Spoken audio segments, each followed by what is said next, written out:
জীবন মামা একটাই, এখানে বাঁচতে হইলে আপনারা চিল করতে হইব, ভ্রমণ করতে হইব, লেখাপড়া করতে হইব, আপনার কাজের কাজ করে যেতে হইব।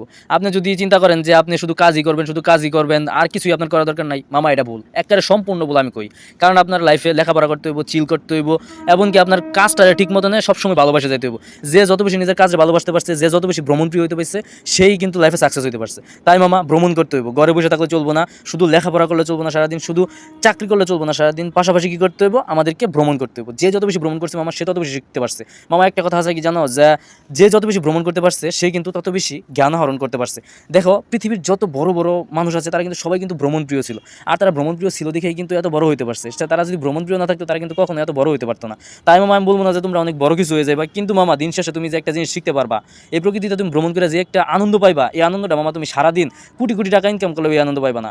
আবার তুমি সারাদিন বইয়ের ভিতরে বইয়ে থাকলেও কিন্তু এই আনন্দটা পাইবা না। তাই মামা সময় যখনই হইব, তোমার লেখাপড়া শেষে, তোমার যে সময় চাকরির টাইমটা শেষ হইব, বা তুমি কোনো ছুটি পাইবা, বা তোমার একটু অবসর সময় হইব, তুমি অবশ্যই অবশ্যই ভ্রমণে বাড়ি পড়ো। কারণ ভ্রমণ তোমার মস্তিষ্ক এতটা ফ্রেশ করবো যে তুমি কল্পনাও করতে পারবে না। আমার মতে প্রতিটা মানুষের প্রয়োজন ভ্রমণে বের হওয়া এবং প্রকৃতিকে অনেক সুন্দর এবং খুব কাছ থেকে উপভোগ করা।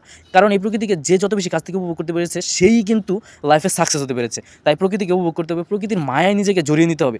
যে প্রকৃতির মায়া একবার নিজেকে জড়িয়ে নিতে পেরেছে সেই কিন্তু প্রক্ষান্তরে সবচেয়ে বেশি পৃথিবীটাকে এনজয় করতে পেরেছে। আর হ্যাঁ, নিজেকে জাস্টিফাই করার জন্য, নিজেকে তুলে ধরার জন্য অবশ্যই অবশ্যই তোমাকে প্রকৃতির সামনে যেতে হবে, প্রকৃতির সামনে তোমাকে মেলে ধরতে হবে। কারণ যে যত বেশি প্রকৃতির সামনে নিজেকে মেলে ধরতে পেরেছে, যে যত বেশি প্রকৃতিকে ভালোবাসতে পেরেছে, সেই কিন্তু প্রক্ষান্তরে অনেক অনেক ভালো কিছু করতে পেরেছে, অনেক অনেক ভালো কিছু এই পৃথিবীকে দিয়ে যেতে পেরেছে। তাই আমরা বাঁচবো কতদিন, আমরা এমন কিছু করে যাই যেন পরবর্তীতে আমাদের প্রজন্মটা আমাকে মনে রাখে, আমাদের সকলকে মনে রাখে। তাই অবশ্যই অবশ্যই আমাদের ভ্রমণ করা প্রয়োজন, অবশ্যই অবশ্যই ভ্রমণের জ্ঞান থাকা প্রয়োজন।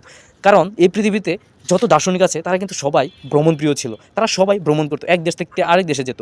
কিন্তু তোমার যদি সামর্থ্য না থাকে, তুমি তোমার এলাকাটাকে তুমি খুব ভালোভাবে রিসার্চ করো, খুব ভালোভাবে জানো, দেখবে যে এই ছোটো ছোটো জানাগুলো যে তোমার কতটুকু কাজে দিবে এটা তুমি কল্পনাও করতে পারবে না। তো আমি সর্বোপরি একটি কথাই বলি যে আমি যখনই সময় পাই, যখনই আমার অবসর সময় পাই, আমি তখনই বেরিয়ে পড়ি ভ্রমণে। আর আমার ভ্রমণ করা খুব ভালো লাগে। আর পাশাপাশি আমি তো ব্লগিং করি, আমার ব্লগিং করা আসলে অন্যরকম একটা জোস একটা ব্যাপার লাগে।